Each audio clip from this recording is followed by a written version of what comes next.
create more risk, more a chance to have opportunity to get HIV or that sort of thing. So good point. Next we have our Megan Thumath from, I hope I'm saying that right, otherwise I have a lisp, Vancouver Coastal Health Clinic Practice Initiatives for lead in HIV and AIDS. So please put your hand together for Megan, please.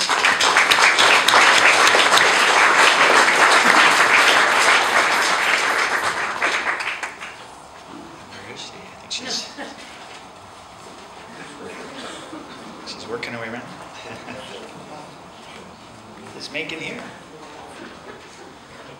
Is Megan here? No, I guess not.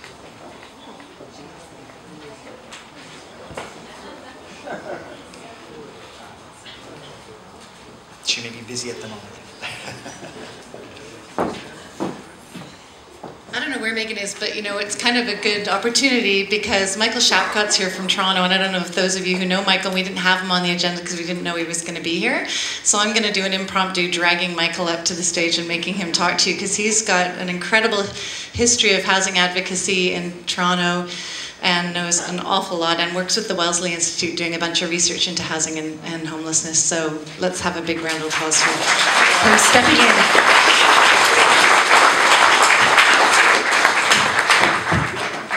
So thanks very much. My name is Michael Shapcott. I work at the Wellesley Institute, which is a research and policy institute in Toronto.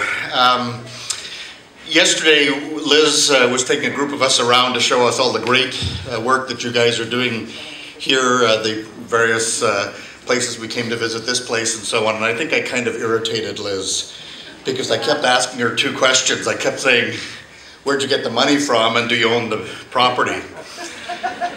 And, I know because I've been doing this work for many years and like you have developed many of these projects that the brick and mortar, the buildings are not the important thing, it's the people that is the most important thing. It's the people living in the buildings and the people working in the buildings, and that's the most important thing. But I also know that you need money. Money does in fact make the world go around, and that it takes money to build buildings, it takes money to pay for staff and programs and so on. And so I developed an unnatural obsession with that.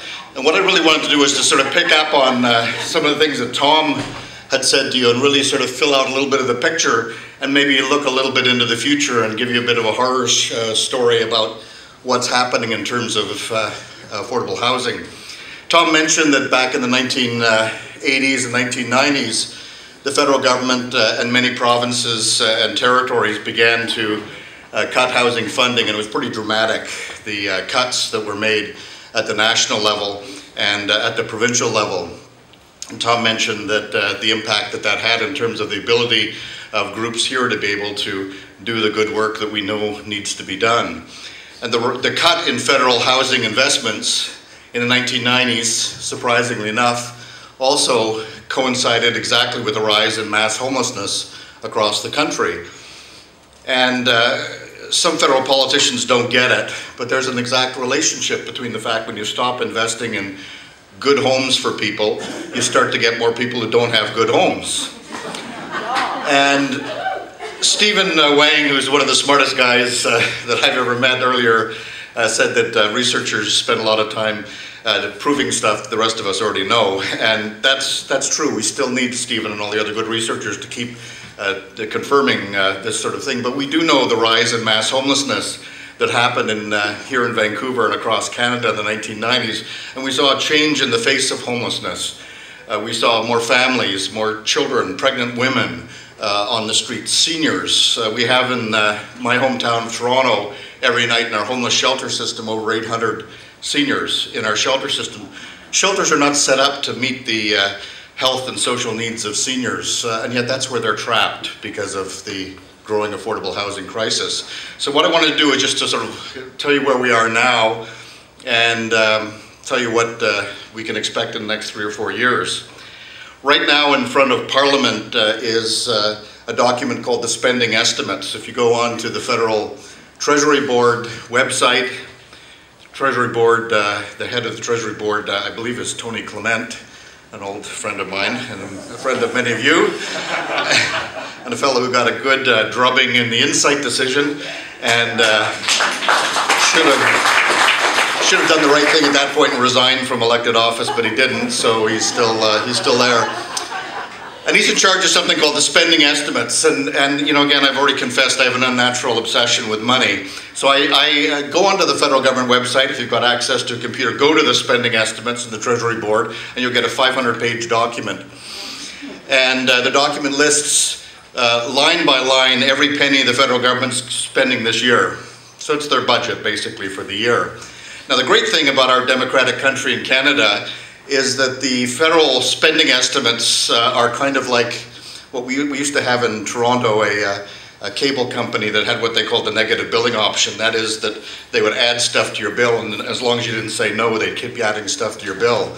And that's kind of like what the spending estimates are. Unless Parliament says no, then the spending estimates are approved. So right now, the spending estimates for Canada Mortgage and Housing Corporation, which is our national housing agency, may come as a surprise to you, we still have a national housing agency in Canada, we actually do. The current federal spending estimates call for a $1.2 billion cut in Canada Mortgage and Housing Corporation. That's $1.2 billion. Now I'm looking around the room and you guys look pretty prosperous. Probably that doesn't mean much to you, $1.2 billion. That probably is, you know, lunch money or something. But for Canada Mortgage and Housing Corporation, $1.2 billion this year, in 1 year alone, a cut is 39% of its overall spending. So they're making a 39% cut in 1 year to our national housing program. They're cutting things like the Affordable Housing Initiative, which is the funding that goes to build new affordable housing across the country. They're cutting funding for a number of other programs. And when you dig into the details, the federal government uses this term to explain the funding cuts. They use a phrase that I hadn't actually heard before. They refer to what they call the scheduled termination of federal housing investments. Now, scheduled termination sounds kind of like what the Americans do every time they execute somebody or something. It sounds really pretty terrible. But that's what they're doing with our national housing programs, the ones that weren't already terminated back in the 1990s. So we're going to see $1.2 billion, and it gets worse than that because some of these programs they're cutting are programs that the BC government, the Ontario government, and other governments were cost sharing. That is to say, they were matching the dollars. So a $1.2 billion cut at the federal level probably means $2 billion, maybe $2.5 billion this year alone will be lost in terms of affordable housing investments across the country because of the matching dollars that we've now lost for the provinces and territories because they no longer match. If the feds don't put in their dollars, nobody else puts in their dollars. So that giant sucking sound that you hear coming out of Ottawa is the sound of us losing investments. Now, if you also, like me, again with my natural obsession with money, go to the Canada Mortgage and Housing website, they very helpfully post their annual report. And in their report, they have what they call their corporate plan. In 1998, the federal government rejigged Canada Mortgage and Housing Corporation to change the National Housing Act. I'm sure most of you probably didn't spend much time losing sleep over the fact that an obscure piece of federal legislation was being amended. But the impact of the changes in 1998 to the Canada Mortgage and Housing Corporation through the National Housing Act were to do what the federal government refers to as commercializing CMHC. Commercializing is another word like scheduled termination that sounds vaguely ominous. It sounds like the kind of thing you don't really want to have happen to you. I don't know if anyone here has been commercialized. I'm sure it's painful and probably doesn't do any good. Commercializing Canada Mortgage and Housing Corporation meant two things. It meant, first of all, the federal government wanted Canada Mortgage and Housing Corporation, starting in 1998, to stop spending money on things that cost money. And number two, it wanted to concentrate on things that make money. So it wanted to turn it into a profit center, a business that would generate revenue for the federal government. So one of the ways that CMHC and its commercialization has continued to be a profit center for the government is that it continues to cut funding for things that are just a waste of money, like affordable housing. Because all that is just money out the door. It's not making any money for the federal government. It's just a waste of money as far as CMHC is concerned. It's not very commercial. What does make money for CMHC is something called mortgage insurance. Mortgage insurance is what people who are homeowners or corporate landlords that want to buy up properties in order to get a mortgage from a bank if